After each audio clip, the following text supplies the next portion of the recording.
इनके पात पर सुतेली गौरा दे, सपना देखले अजागुताजी,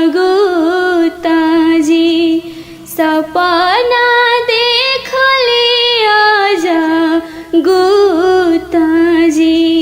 टोला परोसा के गोतिन हो बहिनी, सपना के करे न विचार जी, सपना के करे न विचार जी। राते सपनवा दीदी ऐसन देखनी, शिव कैलन दोसर विवाह जी, शिव कैलन दोसर विवाह जी। घरवा पैसी गौराजी विनती करे, सुनी शिवजी राजा हमारा जी, सुनी शिवजी राजा हमारा जी। किया हम शिवजी चोरानी से चटानी, किया हम नसली भंडार जी। रौरा करब दोसर विवाह जी, नाही तुहु बाड़ू गौरा चोरानी से चटानी, नाही तुहु नसलु भंडार जी।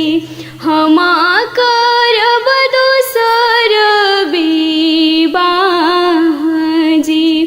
पेन्हिली हलन शिवजी जोड़ा से जामा, साजली हलन भूत प्रेत बरियात जी, साजली हलन भूत प्रेत बरियात जी।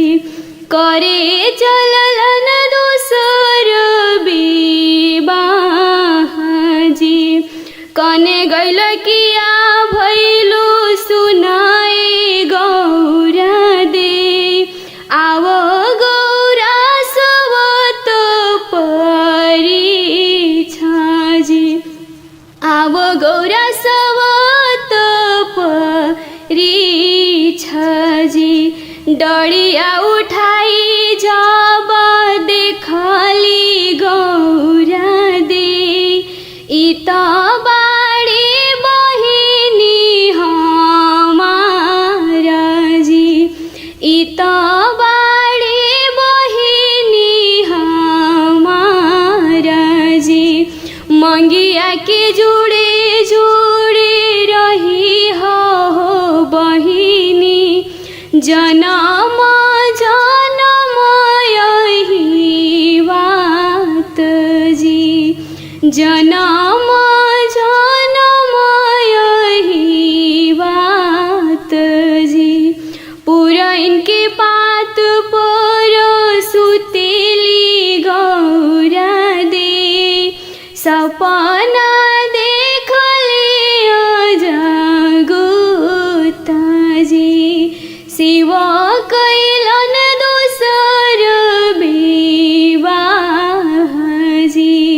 सपना